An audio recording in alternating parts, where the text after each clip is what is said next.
l'Ecolab. Nous sommes ravis de vous accueillir pour cette deuxième demi-journée du Meetup de la Green Tech verte qui va s'ouvrir cet après-midi avec une allocation de Madame la Secrétaire d'État auprès de la Ministre de la Transition écologique, chargée de la biodiversité, Madame Bérangère Abba, qui devrait arriver parmi nous dans quelques minutes.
Bonjour Agathe.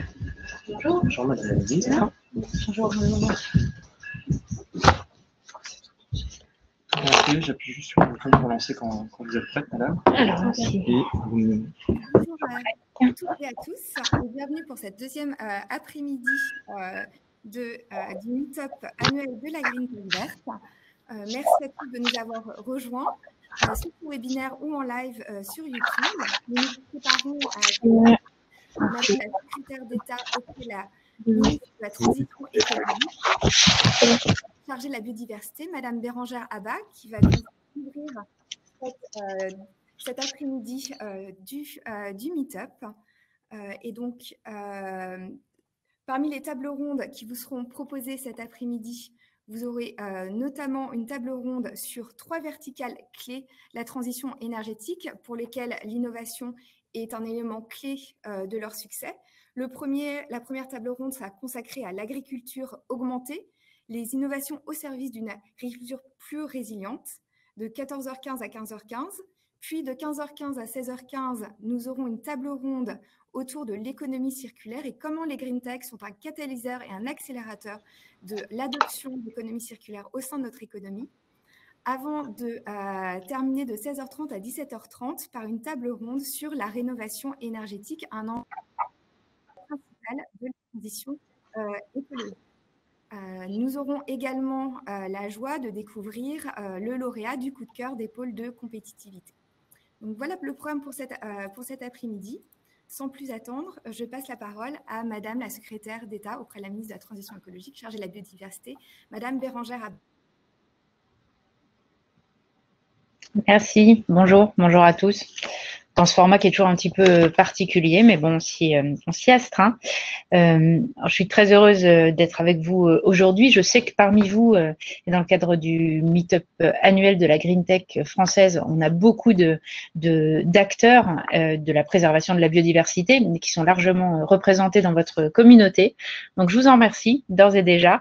Alors, c'est vrai que la crise que nous traversons, elle est plurielle. Elle a mis en exergue beaucoup de nos vulnérabilités et dans ces équilibres à retrouver entre la nature, ce que nous en faisons et notre intervention, nos impacts, vous avez évidemment fort à jouer. Donc je suis ravie d'être avec vous et de partager avec vous ce chemin dans la reconquête et la lutte contre l'érosion de la biodiversité.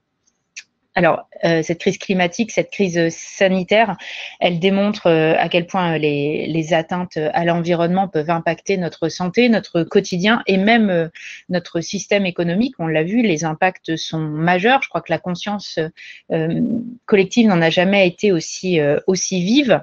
Moi, j'ai imaginé qu'on puisse redéfinir l'après et ce projet, cette relance, ce nouveau projet de développement qu'on est en train de construire ensemble sur 4 piliers que sont la souveraineté, la sobriété, la solidarité et la soutenabilité. Et je crois que sur ces piliers-là, on a besoin aujourd'hui, les diagnostics, on les connaît, la feuille de route, nous l'avons, il nous faut aujourd'hui des outils, de manière à ce que chacun puisse s'en saisir. Je crois que quand on parle de disruption aujourd'hui, c'est vraiment dans la possibilité de donner à chacun accès à ces outils et à ces moyens d'aborder la transition qui est nécessaire et vraiment impérative. Alors, dans ces défis de la résilience des écosystèmes, vous travaillez à de nombreuses solutions. On pense évidemment aux solutions fondées sur la nature, que vous allez pouvoir développer dans de nouvelles initiatives et opportunités. Aujourd'hui, vous représentez cette imagination à l'œuvre et je trouve que c'est extrêmement stimulant. Donc, je serais ravie dans les mois qui viennent de poursuivre avec vous. D'ailleurs, je suis en attente de toutes vos invitations pour découvrir de nouvelles solutions et tous vos projets.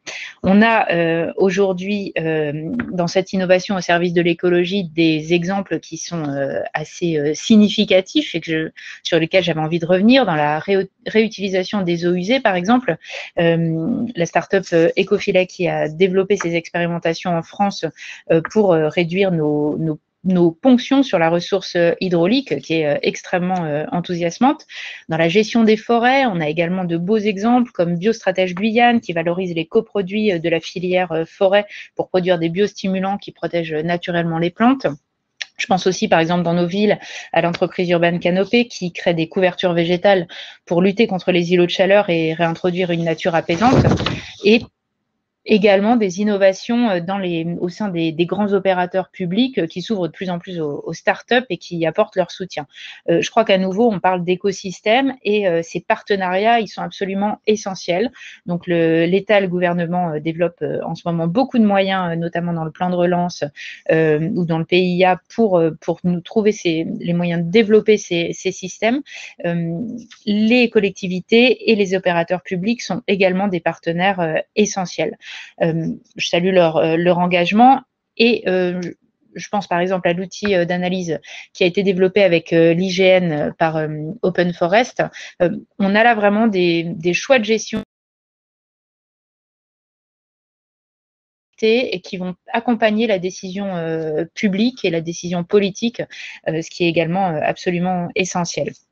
Alors, cette implication des collectivités, elle est irremplaçable. On a eu cet exemple aussi de Kista qui nous protège des pollutions de moustiques, des populations de moustiques, pardon, tout en évitant un recours aux pesticides.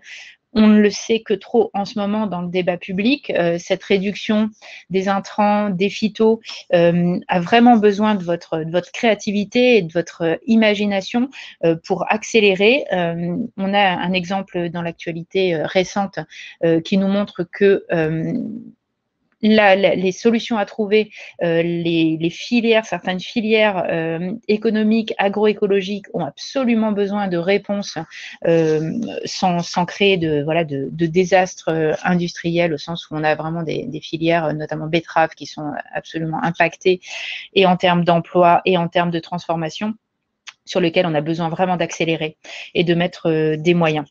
Ça peut passer parfois aussi par une adaptation du contexte réglementaire local et ça, c'est aussi toute l'énergie à l'œuvre avec les élus, avec les services de l'État localement que nous devons collectivement activer.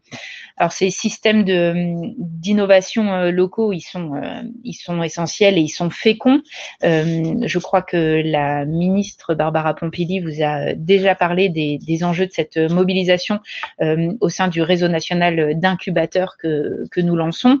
Dans le domaine agricole, les attentes en matière d'innovation sont énormes. Le fonds Green Tech de BPI France, annoncé par Cédrico, sera également doté de 250 millions d'euros qui devrait nous nous permettre de développer ces équipements qui sont nécessaires à la transition agroécologique. Et puis sur des traitements plus ciblés qui doivent nous permettre de réduire à nouveau, voire de supprimer l'usage des pesticides. Je pense notamment à certaines startups qui sont présentes aujourd'hui, qui luttent pour traiter les pucerons, des projets comme Green Shield qui sont extrêmement prometteurs. L'entreprise Alvi, elle aide les agriculteurs à diminuer les quantités de pesticides jusqu'à 30% sans pour autant faire de baisse de rendement.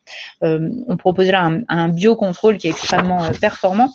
Et donc, on voit que toutes ces solutions, elles font système. On commence à avoir vraiment beaucoup d'axes de travail qu'il va nous falloir massifier et médiatiser. Elles incitent par ricochet à l'entrepreneuriat vert, et ça c'est quelque chose pour lequel on peut aussi vous féliciter. Alors cette mobilisation des acteurs sur l'innovation, elle se fait dans différents cercles. J'étais il y a quelques jours autour de la mobilisation Act for Nature internationale qui entraîne des entreprises sur de nouveaux engagements qu'il s'agit maintenant de développer dans le cadre d'actions concrètes, et c'est quelque chose auquel nous allons nous employer. On est dans le cadre d'Act for Nature France avec les entreprises engagées pour la nature et l'OFB dans cette démarche d'entraînement et de mobilisation.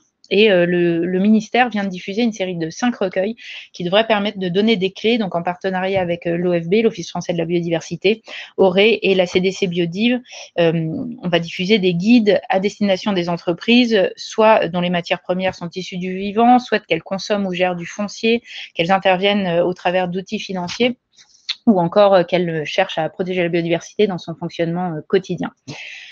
Voilà, donc nous avons une année 2020 qui a connu beaucoup de reports de ces grands événements internationaux liés à la biodiversité, une année 2021 qui va de fait être très dense, dans un enchaînement entre un One Planet Summit, un congrès mondial pour la nature qui aura lieu en France à Marseille, et une COP15 biodiversité en Chine, qui doivent vraiment nous redonner tous ces objectifs et toute la force de nos ambitions. Vous êtes un maillon essentiel. Donc, à nouveau, mes remerciements, mon soutien à chaque instant. Et je serai ravie d'être à vos côtés dans les mois qui viennent pour découvrir et promouvoir.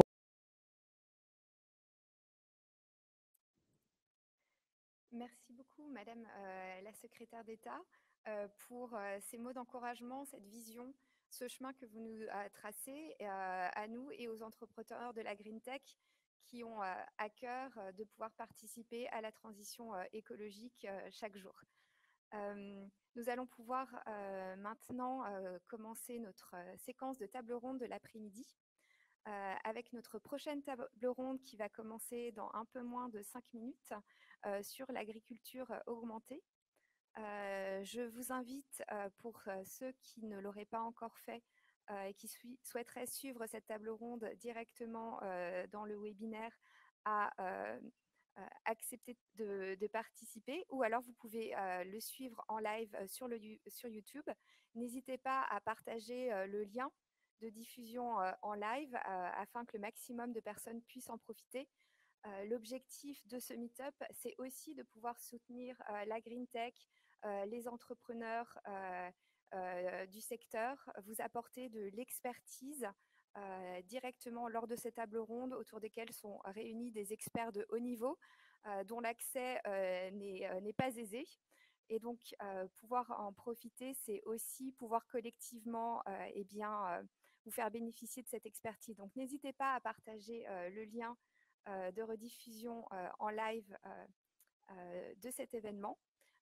Pour ceux qui se sont enregistrés, c'est aussi l'occasion pendant ces 2 jours de pouvoir avoir des rendez-vous d'affaires entre pairs, mais également avec des investisseurs, des grands groupes, des acheteurs publics.